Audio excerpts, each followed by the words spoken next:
Muchas bendiciones, qué alegría estar otra vez aprendiendo la palabra de Dios y qué bonito es tener un rato que tomamos de nuestro tiempo para crecer en lo que quiere Dios enseñarnos. Y hoy vamos a leer en el Evangelio de Juan, en el capítulo 2, del 1 al 13. Y el tema se llama La boda de Caná. Y el objetivo es comprender que al transformar el agua en vino, Jesús no solo estaba realizando un milagro de provisión, sino que estaba dando una señal que apuntaba a su mesianismo. Ese es el objetivo de la clase de hoy. Ahora, a todos nos han invitado a alguna boda alguna vez y es un momento de alegría, un momento de pasar la familia, las amistades, en una reunión de gozo con los novios. ¿Y uno qué es lo que recuerda de una boda? Recuerda la comida que le dan, las personas que fueron, la decoración, y es algo muy bonito ir a una boda. Pues en esta ocasión vamos a ver cómo a Jesús lo invitan a una boda. Y en esa boda hizo un milagro muy maravilloso que fue una señal no solo de su poder, sino una señal de su ministerio. Entonces vamos a empezar con el primer tema, el primer punto que se llama el principio de señales. Vamos a leer en el Evangelio de San Juan en el capítulo 2, en el versículo 11. Dice así la palabra del Señor. Este principio de señales hizo Jesús en Caná de Galilea y manifestó su gloria y sus discípulos creyeron en él. Entonces, en este versículo nos dice que el apóstol Juan llama a los milagros de Jesús, ¿cómo lo llama, hermanos y hermanas? Señales. Ahora, ¿qué es una señal? Cuando usted ve una señal de tráfico, de tránsito, por ejemplo, esa flecha que ven allí, ¿qué está señalando? Que más adelante va a haber curvas, que va a ser un camino peligroso. Entonces, una señal apunta a algo que viene más adelante. Eso eran los milagros de Jesús. Y aquí en estos cuadros usted puede ver que en el primer cuadro está el milagro. Luego una flecha que indica que ese milagro está apuntando o tiene un significado de la nueva era mesiánica de Jesús. Las características del mesianismo de Jesús. Entonces, cuando leemos el Evangelio de Juan, no solo nos vamos a quedar en la maravilla del milagro, sino que detrás de ese milagro hay un significado de Jesucristo, de su mesianismo, de las características, de la grandeza de Jesús. Y eso es lo que vamos a analizar hoy con este primer milagro que habla San Juan. Entonces, ¿cuál es el objetivo de esos milagros? Ahí mismo decía, manifestar la gloria de Jesús y que la gente crea en él. Eso es el objetivo de los milagros de Jesús, que veamos la gloria de él y que todas las personas creamos en él. Y en este primer milagro vamos a ver cuál es lo que Jesús hace tan maravilloso, pero no solo eso, sino lo que nos enseña sobre quién es Jesús y el mesianismo de Jesús. Ahora vamos a ver el segundo punto. El segundo punto se llama la primera señal se efectuó en una boda. Y eso está, vamos a leer en San Juan 2, del 1 al 2. Dice así la palabra del Señor. Al tercer día se hicieron unas bodas en Caná de Galilea, y estaba allí la madre de Jesús. Y fueron también invitados a las bodas Jesús y sus discípulos. Entonces aquí ustedes pueden ver el mapa de Caná de Galilea. Caná está muy cerquita de Nazaret. Entonces ahí se reunieron la familia de Jesús, su mamá María, que ya sabemos, y sus discípulos y los familiares. Entonces, esta primera señal se hizo en una boda. Ahora, ¿cómo era la boda de los judíos? Era muy diferente a las bodas nuestras. En primer lugar, los novios se comprometían con muchísima anticipación y a veces hasta de niños los comprometían los padres. Y cuando llegaba el día de la boda, entonces no era solo un día la boda, o sea, la fiesta de la boda duraba, dice que de 7 a 14 días. Y pueden imaginarse, era en una aldea de Caná.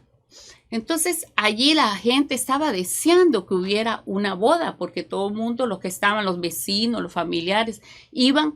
En ese tiempo no había tantas cosas para divertirnos como ahora, que uno puede ir a fiestas, en otras cosas y hay mucha diversión afuera. Pero en ese tiempo el evento de una boda era importantísimo y la gente, imagínense, pobres, una aldea pobre, cansados de la rutina y todo, cuando había una boda era una gran celebración que duraba muchos días. Dice que hasta 14 días podía durar una boda. Se celebraba con mucha comida y se usaba el vino y el agua. El vino era muy importante para las celebraciones judías. Al principio de la boda dice que se daban el mejor vino y el vino que no era de mucha calidad se dejaba para el final. Y también había siempre un maestresala o una persona que era la que coordinaba todo el evento de la boda. O sea que era de muchos días, no se parece a las de nosotros. Y mucha fiesta y mucha comida y mucha alegría. Entonces, en esa boda era bien especial. Estaba invitado ¿quién? Ahí, si ustedes vieron, invitaron a la mamá de Jesús, a sus hermanos y a Jesús y a sus discípulos. Y aquí es bien importante ver que es la primera vez que a los seguidores de Jesús se le llama como discípulos. Entonces aquí vemos que faltaba algo muy importante, que se terminó el vino. Entonces, ¿quién vino a decirle a Jesús? Su mamá. Le dice, Jesús, no tienen vino. Ahora, parece que es que en este tiempo, como vimos, pareciera que la familia que se casó era pariente de María, de la familia de Jesús. En algunos escritos de la tradición dice que María pudo haber sido la tía del novio. Entonces, parece, como María se preocupa y todo, parece que era un familiar o una persona de mucha confianza para que ella le dijera a Jesús. Ahora, ¿qué vemos aquí? Que en una boda judía el vino era esencial. Decían los rabinos que sin vino no puede haber alegría. Pero no era que la intención era emborracharse, no. Era solo para celebrar la boda, que era muy importante el vino, pero el vino se hacía una parte de vino y otra de agua y se revolvía para que la gente no se emborrachara. Pero también, si no había vino, iban a quedar muy, muy mal los novios, la familia del novio principalmente, porque era la que proveía el vino y las cosas. Entonces, aquí se presenta un problema de la familia.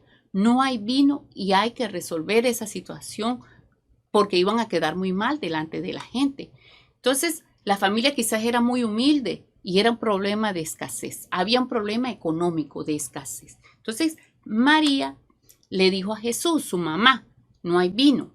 Pero Jesús le responde algo un poquito, para nosotros suena un poco raro. Le responde, mujer, ¿por qué me dices esto? Mi hora no ha llegado todavía. Eso es en la versión Dios habla hoy. O sea, Jesús le respondió no como una grosería, no como un desaire, sino que Jesús se estaba refiriendo a algo espiritual. Cuando Jesús habla de su hora, que su hora no ha llegado, se está refiriendo a su manifestación mesiánica o a su crucifixión, a la hora de su crucifixión o a la hora de su muerte. Entonces está hablando en un plano espiritual a María. Pero María no vio eso como una negativa. Al contrario, María le dijo, hagan lo que él dice. Mire qué interesante. María no se rindió y dice, bueno, Jesús seguramente no puede ayudar. Al contrario, ella fue donde Jesús primero porque sabía que Jesús podía tener la solución a esa situación que se les presentó tan difícil a los novios. Y también porque ella sabía que Jesús de alguna manera lo iba a resolver. Eso es lo que tenemos que hacer. Tenemos que seguir el ejemplo de María en esta situación, que ella fue a Jesús, cuando vio que había un problema, una necesidad. ¿Cuántas veces hay necesidad en nuestra vida? Y lo primero que tenemos que hacer es confiar en Jesús, en que Jesús nos va a ayudar a resolver esa situación. No sé cómo lo va a hacer, pero lo va a hacer. Y María sabía que de alguna manera Jesús lo iba a resolver. Ahora, también dice allí que María dijo, hagan lo que Él les diga. O sea que cuando nosotros seguimos las indicaciones de Jesús, va a haber siempre una bendición. No se les olvide eso. Va a haber una bendición cuando nosotros seguimos lo que Jesús nos diga, lo que Jesús nos dice, las indicaciones que nos da Jesús. Vamos ahora con el punto número 3. Jesús transforma el agua en vino. Y eso lo vamos a buscar en la Biblia, en el capítulo 2 de Juan, en los versículos del 6 al 10. Vamos a leer lo que dice la palabra de Dios. Y estaban allí 6 tinajas de piedra para agua, conforme al rito de la purificación de los judíos, en cada una de las cuales cabían 2 o 3 cántaros. Jesús les dijo, llenad estas tinajas de agua, y las llenaron hasta arriba. Entonces les dijo, sacad ahora y llevadlo al maestresala. Y se lo llevaron. Cuando el maestresala probó el agua hecha vino, sin saber el de dónde era, aunque lo sabían los sirvientes que habían sacado el agua, llamó al esposo y le dijo, todo hombre sirve primero el buen vino, y cuando ya han bebido mucho, entonces el inferior. Mas tú has reservado el buen vino hasta ahora. Entonces, vamos a ver, hermanos, que ahí habla de 6 tinajas. Dice que era para la purificación de los judíos. Ellos lo usaban para lavarse los pies cuando llegaban y para lavarse las manos antes de comer. Entonces, esas tinajas allí representaban un ritual, el ritualismo de los judíos. ¿Por qué? Porque los judíos estrictos se lavaban antes de la comida y entre platos y hacían una ceremonia para lavarse. Ellos no solo lo veían como algo higiénico como nosotros, que el agua es para lavarnos y no tiene nada que ver con nuestra religión y nuestro servicio a Dios, sino que ellos habían metido dentro de la ley judía religiosa todo lo que era, como decían ellos, las tradiciones de los ancianos. Entonces ellos una vez le dijeron a Jesús, eso está en Mateo 15:1, le dijeron así, ¿por qué tus discípulos desobedecen la tradición de nuestros antepasados? ¿Por qué no cumplen con la ceremonia de lavarse las manos antes de comer? Entonces, hermanos y hermanas, en esas tinajas dice que cabían entre 2 y 3 cántaros, que era aproximadamente, algunos estudiosos de esto dicen que le cabían como 80 litros de agua a cada una de esas tinajas. Eran inmensas, era muchísimo. Entonces Jesús le da unas instrucciones a los que estaban allí que las llenaran hasta el copete, hasta arriba. Y se produce el milagro mientras ellos llevan las tinajas que llenaron de agua.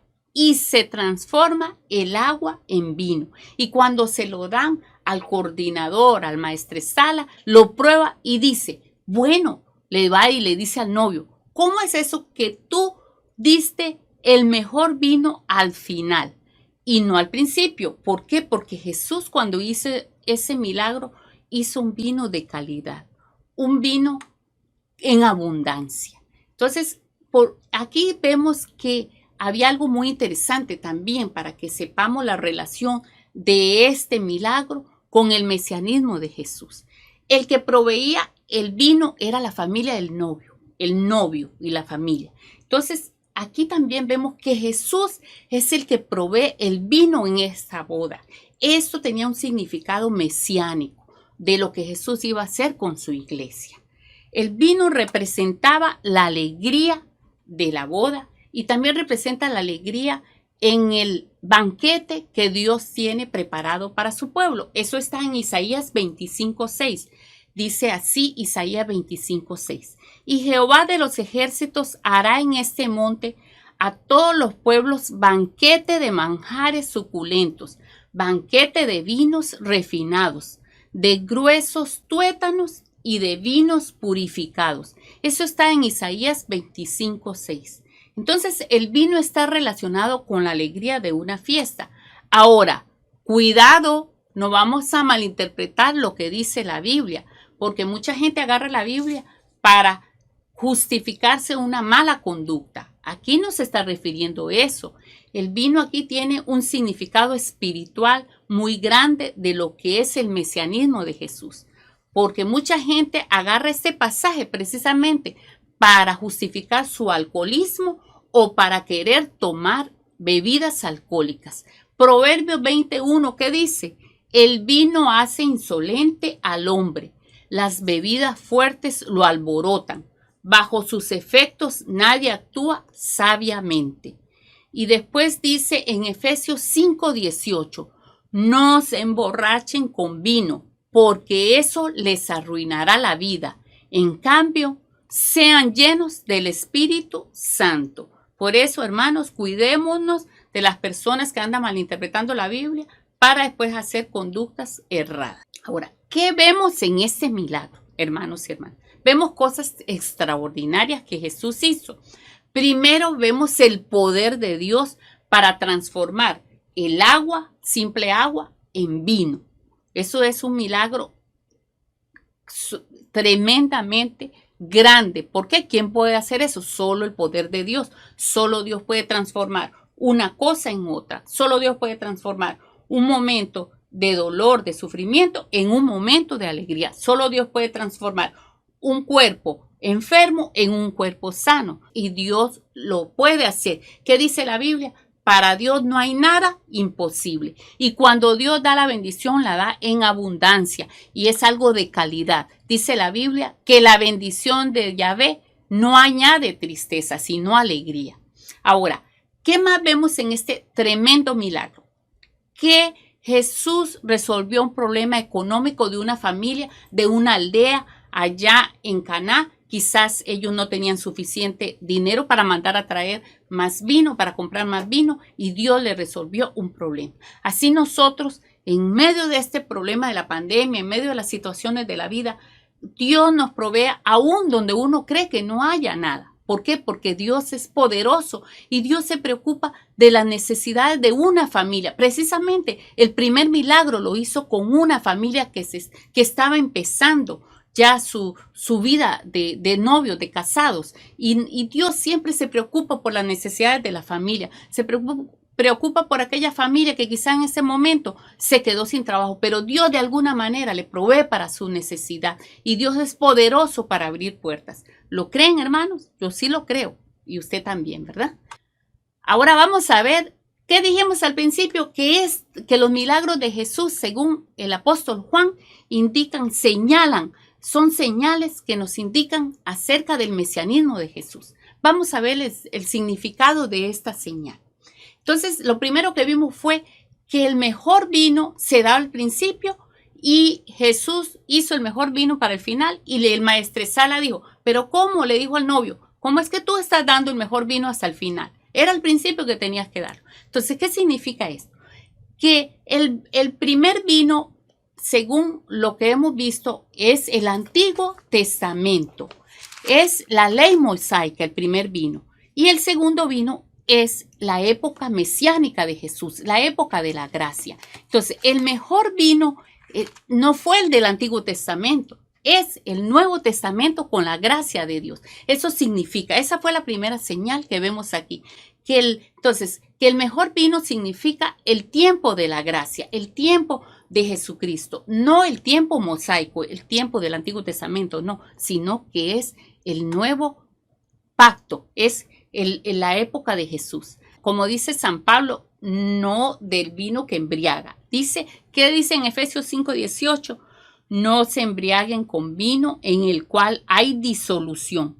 Antes bien, sean llenos del Espíritu. Ese Espíritu Santo que Jesús prometió a sus creyentes. Ese es el que nos da abundancia de gozo, de paz, de la plenitud de la gracia de Dios, del regocijo, de la paz con Dios, de la paz con los hermanos. Ese es el gozo de que Dios siempre nos va a proveer, nos va a ayudar a salir adelante, nos va a dar sabiduría, nos va a ayudar a perdonar. Eso es lo que el Señor quiere. Eso es lo que significa el vino nuevo que Jesús transformó de agua a vino. Qué hermoso, hermanos. Ahora, para terminar el pasaje, dice en el 11 y en el 12, ahí del capítulo 2 de Juan. Este principio de señales hizo Jesús en Caná de Galilea y manifestó su gloria y sus discípulos creyeron en él. Después de esto descendieron a Capernaum, él, su madre, sus hermanos y sus discípulos, y estuvieron allí no muchos días. Entonces ya vimos cuál es el propósito de los milagros y las señales de Jesús, que la gente crea. En ese momento los discípulos creyeron todavía más en Jesús. Ya acuérdense que ya lo estaban siguiendo, pero ahora creyeron más que Jesús era alguien especial, que venía a hacer algo especial a la tierra en su mesianismo.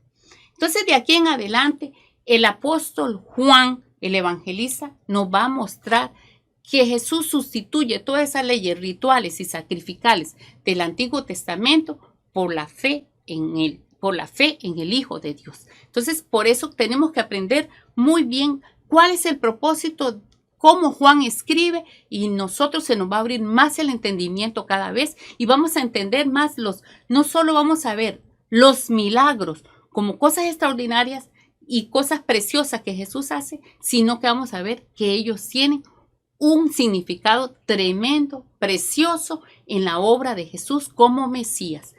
Para concluir, después de estudiar este pasaje tan rico, con tanto significado, vamos a llegar a algunas conclusiones como las siguientes. Los milagros de Jesús no solo muestran su compasión y amor, sino que tienen un significado de su mesianismo.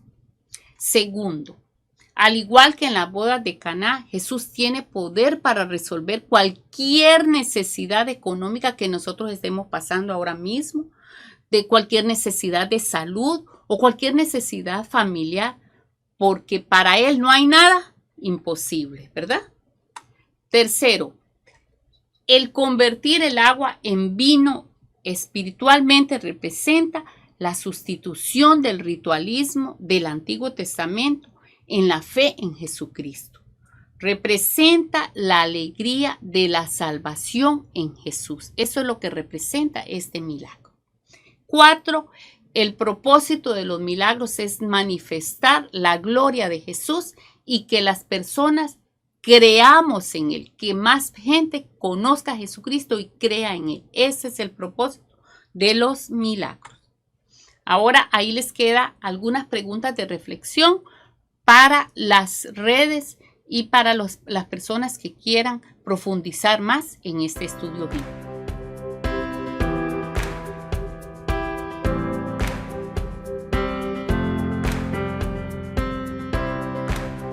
A los hermanos y hermanas que nos dejan comentarios en el canal, muchas gracias por ellos. Eso nos motiva a seguir sirviendo en la obra del Señor a través de estos estudios y los invitamos a que se suscriban al canal. Que el Señor los siga bendiciendo y será hasta la próxima semana, si el Señor lo permite. Hasta pronto.